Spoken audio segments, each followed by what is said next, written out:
बारह दिन के बरहिया बरहियो न बीतलाओ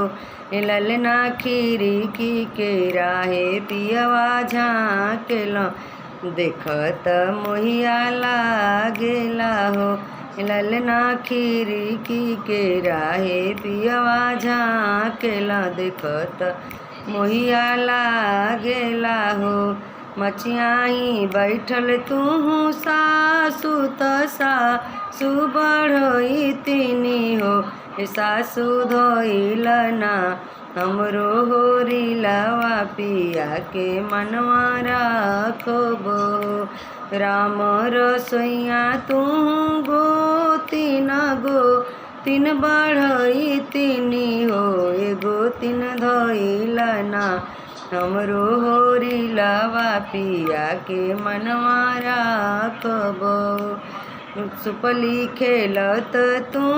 ननदो त ननदो बढ़ई तीनी हो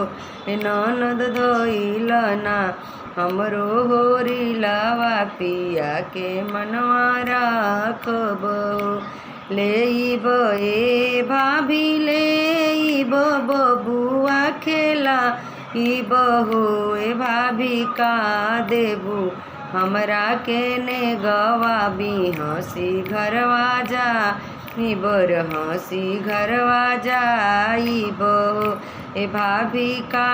देबू हमरा के ने गवाबी हंसी घरवा जाइब तू मोरी सखिया सले हर तू बहिनिया हऊ हो ए ननद लेइल ना